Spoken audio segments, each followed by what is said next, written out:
All right, welcome. Today we are diving deep into something fascinating, the magnetic and, let's be honest, often misunderstood art of human connection.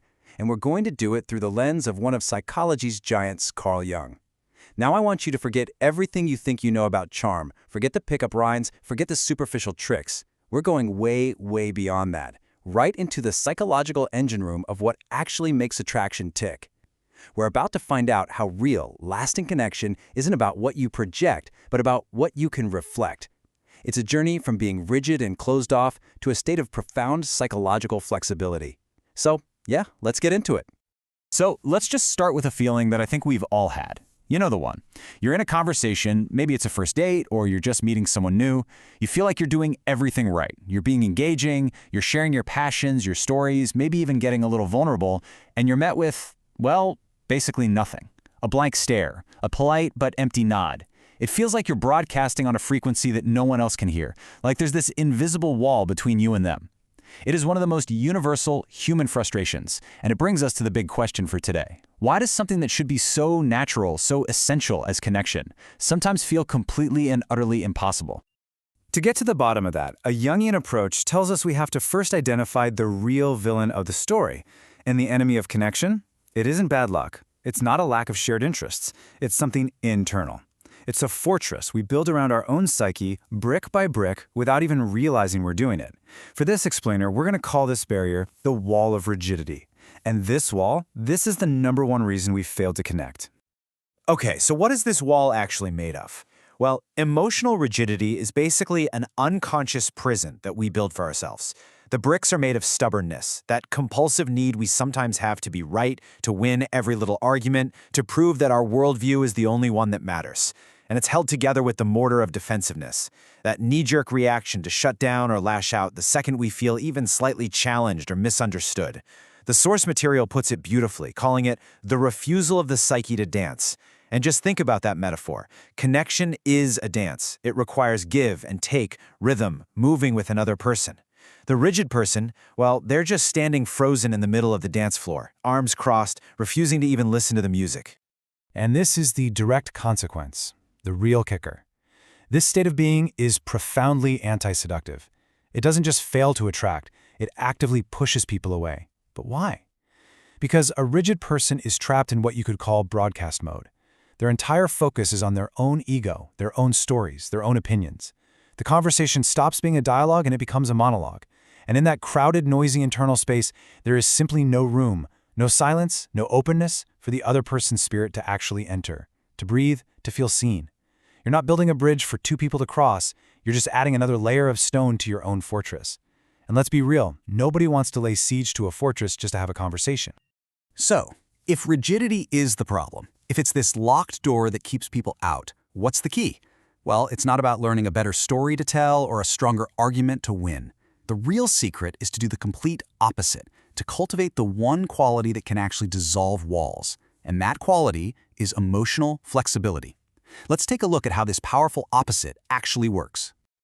And this slide just lays it out so clearly. These are the two paths you can take in any interaction. On one side, you've got rigidity, stubborn, defensive, completely self-focused. It's a dead end. It ultimately repels. But then you look at the other side. You've got its counterpart, flexibility, adaptive, deeply empathetic, and genuinely focused on the other person. And this path, this is what attracts. You know, it's the difference between being a huge rock in a stream, forcing the water to crash and violently divert around you, and being the river itself, which flows, adapts to the landscape, and finds its way with this quiet grace and power. One resists connection, the other is connection. This brings us to probably the most powerful metaphor for understanding this entire idea, the empathetic mirror. Now, true emotional flexibility is not about being a shapeshifter or being fake or having no personality of your own. That's a huge misconception. In fact, being a mirror requires immense inner strength. It's the ability to quiet your own ego, to just temporarily hit pause on your own inner monologue, and to be so present that you can truly see and reflect the inner world of the person sitting right in front of you. You become a mirror not for how they look, but for their values, their moods, their spirit, and even their unspoken desires. Okay, becoming an empathetic mirror sounds really powerful, but how does it actually work? Like, on a deep psychological level, What is going on beneath the surface that makes this approach so magnetic? To really get that, we need to dig into one of Carl Jung's most foundational concepts, a mechanism that he believed drives almost every instance of that sudden, powerful, love-at-first-sight kind of attraction. And that core concept is projection. Jung's idea here was revolutionary. He said, we almost never fall in love with a complete stranger. We fall in love with the lost or the hidden or the undeveloped parts of ourselves. We unconsciously project qualities that exist deep within our own psyche onto another person. We see in them a courage we wish we had, or a creativity we've suppressed, or a kindness we've forgotten about in ourselves, and we feel this immediate, almost magical pull.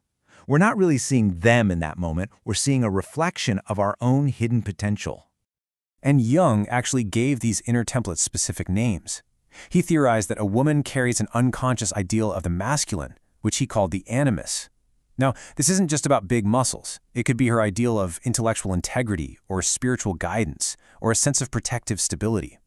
And on the flip side, a man carries an unconscious ideal of the feminine, his anima, which might represent creativity, empathy, intuition, or a connection to the soul. The point is, all of us, whether we know it or not, are constantly scanning the world for people who can carry the projection of these powerful inner figures for us. So if people are out there looking for a screen to project these ideals onto, how do you become that screen? Well, Jung would point us toward the archetypes. These are universal, primal patterns of behavior that live in what he called our collective unconscious. And in the world of attraction, 4 of them are especially powerful. You have the lover, who connects through deep empathy and passion. The magician, who fascinates with wisdom and a bit of mystery. The hero, who inspires with their courage and competence. And the trickster, who creates connection through humor and a little bit of playful chaos. Now, this is the most important part, really the heart of the whole thing. You are not meant to be just one of these archetypes, because that's just a new kind of rigidity, right? The person who is only the hero becomes, well, kind of predictable, a little one-dimensional, even boring. The real power, the real magnetism is in fluidity. It's the ability to access these different energies as the moment demands it. Think about it. Someone who can embody the hero's strength when it's needed, but then can shift to the trickster's playfulness to break the tension, and then access the lover's deep empathy to truly listen. That person feels whole. They feel dynamic and alive. They become a mirror for the beautiful complexity of the other person's own soul. Okay, I know this can all sound very abstract and theoretical, so let's bring it back down to earth. Theory is great, but seeing these principles in action is where it really clicks. History is absolutely full of people who, whether they knew the Jungian terms or not, were intuitive masters of this art. They weren't just charming, they were experts in psychological reflection. So let's start with a name that everybody knows, but very few people truly understand: Casanova. The modern caricature, is of this simple womanizer, just bouncing from one conquest to the next. But when you actually read the source material, a much more complex picture emerges. He was a masterful, practical psychologist, and his primary tool wasn't his looks or his money, it was his profound, almost radical ability to focus his attention and become a perfect mirror. His method was the empathetic mirror in flawless execution. There's this great story of him meeting a brilliant noblewoman who was passionate about very dense philosophy. Now, she was in a room full of men who were all trying to impress her by showing off how smart they were. Casanova did the complete opposite. He entered her world. He listened with this rapt attention, he asked insightful questions that helped her deepen her own thinking, and he validated her mind in a society that really only valued her for her beauty and her title. He made her feel seen, not as an object, but as a brilliant thinker. In his presence, she became the version of herself she most wanted to be. And that's the profound lesson here. People don't really fall in love with you. They've fallen in love with the best version of themselves that they see reflected in your eyes. Now let's jump forward a couple of centuries to another master of this art, the Hollywood star from its golden age, Errol Flynn. He was literally an archetype projected onto the silver screen for millions of people, but his real-world magnetism came from this exact same principle of fluidity, and he demonstrates another key piece of Jungian thought: psychological wholeness. Flynn was the lover archetype made flesh. But what made him so captivating wasn't just the typical masculine bravado you saw in his swashbuckling roles. No, it was his deep integration of his anima, his feminine side. He was emotionally alive, he was sensitive, witty, playful, in a way that so many of his stoic male co-stars just weren't. He was famous for complimenting a woman's spirit, or her intelligence, or her laughter, instead of just her appearance. This psychological wholeness, this effortless dance between masculine and feminine energy, that's what creates that undeniable magnetic field. He wasn't rigid, he was complete. And all of this brings us to the deepest and I think the most important layer of this whole framework. Because once we strip away all the strategies and the historical examples, we find that this isn't really about dating techniques at all. In the Jungian view, true attraction and real connection are completely inseparable from the journey of the soul itself. See, for Jung, the central purpose of a human life was a process he called individuation. This is the lifelong journey of integrating all the conscious and unconscious parts of ourselves, our strengths and our shadows, our masculine and our feminine aspects, to become whole individuals. And a profound connection with another person can be one of the most powerful catalysts for this journey. That other person acts as a mirror, showing you parts of yourself you never even knew existed. So the goal isn't conquest, it's mutual growth. Jung himself captured this idea perfectly. He said, "The meeting of two personalities is like the contact of two chemical substances. If there's any reaction, both are transformed." Just think about that for a second. Some chemical reactions are minor, barely noticeable. Some are explosive and destructive. But others are generative. They create something entirely new and more complex. The goal of this empathetic, flexible approach to connection is to foster that kind of generative reaction, where both people walk away from the interaction more whole than they were before. Now, we have to talk about the most important part of this entire discussion, because with any powerful psychological tool, there comes a profound ethical responsibility. Every light casts a shadow, and this art of connection has a very dark one. To ignore it isn't just irresponsible, it's frankly dangerous.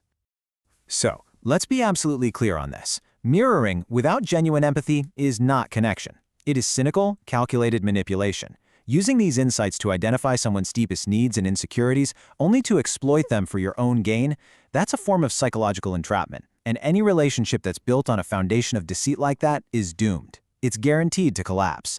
It takes an incredible amount of energy to maintain a false self, and eventually, the truth always comes out.